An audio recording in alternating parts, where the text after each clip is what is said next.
नमस्कार दोस्तों, अगर आप ट्रेन से सफर करते हैं तो ये वीडियो आपके लिए बहुत जरूरी है क्योंकि भारतीय रेलवे ने रेल यात्रियों के लिए कुछ नए नियम लागू किए गए। दोस्तों, ये नए नियम आपकी जेब और सफर दोनों पर असर डाल सकते हैं। वेटिंग टिकट वालों के लिए कड़ा एक्शन लिया गया, भारी जुर्माना लग सकता है। नया टिकट बुकिंग सिस्टम लागू किया गया। अगर आपने ये बदलाव नहीं जाने तो अगली बार ट्रेन पकड़ने से पहले पछताना पड़ सकता है। तो साथियों, जो भी रेल यात्री हैं वो अब सावधान हो जाएं क्योंकि रेल मंत्रालय की तरफ से बड़े बदलाव लागू किए गए जो हर यात्री को पता होना चाहिए। आइए दोस्तों, आज का वीडियो शुरू करते हैं। आप सभी को बताते हैं कि रेल मंत्रालय की तरफ से क्या बड़े बदलाव किए गए। साथियों, अब प्रतीक्षा सूची वाले यात्री अब आरक्षित कोच में नहीं बैठ सकते हैं। दोस्तों, रेल मंत्रालय की तरफ से एक नंबर सबसे बड़ा बदलाव किया गया। प्रतीक्षा सूची वाले यात्री पहले आरक्षित कोच में बैठ सकते थे, लेकिन अब प्रतीक्षा सूची वाले यात्री हैं वो आरक्षित कोच में नहीं बैठ सकते हैं, रेलवे में सफर नहीं कर सकते हैं। अगर आपका वेटिंग टिकट है तो अब आपको स्लीपर या फिर एसी कोच में यात्रा करने की अनुमति नहीं होगी। तो साथियों, रेल मंत्रालय की तरफ से रेल यात्रियों के लिए बहुत बड़ा बदलाव किया गया। प्रतीक्षा सूची यानी कि वेटिंग लिस्ट यात्रियों के लिए नए नियम लागू किया गया। आरक्षित डिब्बे में प्रवेश निषेध है। अब प्रतीक्षा सूची वाले यात्री स्लीपर या फिर एसी कोच में यात्रा नहीं कर सकते हैं, चाहे उन्होंने टिकट ऑनलाइन ली हो या फिर ऑफलाइन ली हो। अब वेटिंग लिस्ट वालों को केवल सामान्य यानी कि अनारक्षित डिब्बों में ही यात्रा करने की अनुमति है। साथियों, अगर कोई प्रतीक्षा सूची यानी कि वेटिंग लिस्ट वाला यात्री अगर कोई एसी या फिर स्लीपर कोच में यात्रा करते हुए पाया जाता है तो रेल मंत्रालय की तरफ से इसके लिए जुर्माना निर्धारित किया गया। यदि कोई प्रतीक्षा सूची वाला यात्री आरक्षित कोच में यात्रा करता पाया गया है तो स्लीपर क्लास में 250 रुपए और एसी क्लास में 440 रुपए का जुर्माना लगाया जा सकता है। साथ ही यात्री को इस जुर्माने के साथ में किराया भी देना होगा। इसी के साथ दोस्तों, रेल मंत्रालय की तरफ से रेल यात्रियों के लिए 2 नंबर सबसे बड़ा बदलाव किया गया टिकट बुकिंग को लेकर।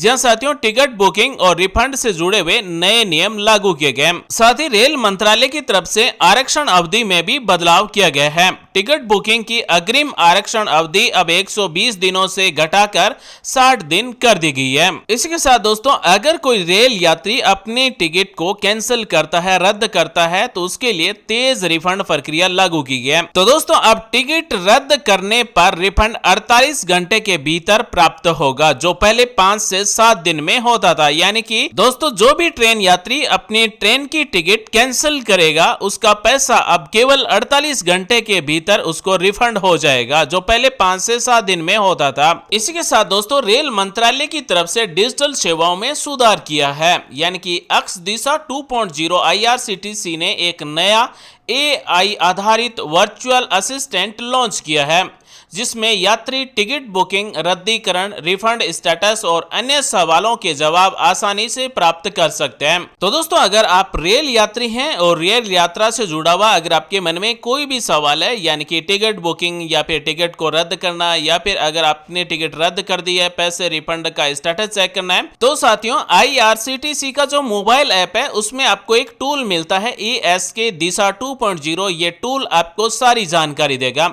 यानी कि अगर आप टिकट बुकिंग करना चाहते हैं तो इससे पूछ सकते हैं, टिकट रद्द करना है तो एक्स दिशा 2.0 को आप पूछ सकते हैं। साथ ही अगर आपने टिकट रिफंड किया है, स्टेटस चेक करना है तो आप इसका स्टेटस भी चेक कर सकते हैं। साथ ही अगर आपको रेल यात्रा से संबंधित जो भी आपके मन में सवाल है उन सभी का जवाब आपको आसानी से आईआरसीटीसी का जो मोबाइल ऐप है उसमें एआई टूल है आस्क दिशा 2.0, ये सभी सवालों के आपको जवाब देगा। इसी के साथ दोस्तों, रेल मंत्रालय की तरफ से एक और बड़ा बदलाव किया गया। सामान सीमा और स्टेशन प्रवेश सामान सीमा में बड़ा बदलाव किया गया। यानी कि यात्रा वर्ग के अनुसार मुफ्त सामान सीमा निर्धारित की गई। अगर कोई यात्री एसी फर्स्ट क्लास का है तो वो 70 किलोग्राम तक का सामान साथ में ले जा सकता है। अगर कोई एसी 2 टियर का है तो उसे 50 किलोग्राम सामान ले जाने की छूट है। जो यात्री स्लीपर क्लास में यात्रा करते हैं वो 40 किलोग्राम सामान अपने साथ ले जा सकते हैं। अगर सेकंड सीटिंग का यात्री है तो वो 35 किलोग्राम सामान अपने साथ ले जा सकता है।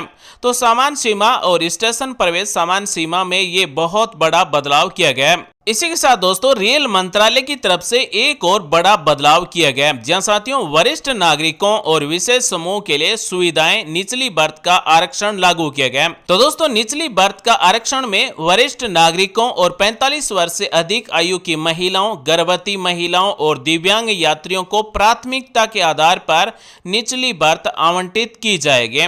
बस शर्तें सीट उपलब्ध हो, यानी कि अगर सीट उपलब्ध है तो जो वरिष्ठ नागरिक है या फिर जो महिला है जिसकी उम्र 45 वर्ष से अधिक है या फिर गर्भवती महिला है या फिर दिव्यांग यात्री है तो उनको प्राथमिकता दी जाएगी और निचले बर्थ में ही आवंटन किया जाएगा। अगर निचले बर्थ की सीट उपलब्ध है तो वरिष्ठ नागरिकों और विशेष समूह के व्यक्तियों को निचली बर्थ की सीट मिलेगी। दोस्तों आज हमने आपको बताया रेल मंत्रालय की तरफ से कौन से बड़े बदलाव किए गए जिसे रेल यात्रियों को जानना बहुत जरूरी है। साथियों रेल यात्रियों की यात्रा मंगलमय हो। उम्मीद करते हैं दोस्तों आज की जानकारी आपको अच्छी लगी, कुछ नया सीखने को जानने को जरूर मिला होगा। मिलते हैं अगले वीडियो में नई जानकारी के साथ। आप सभी का दिन शुभ हो।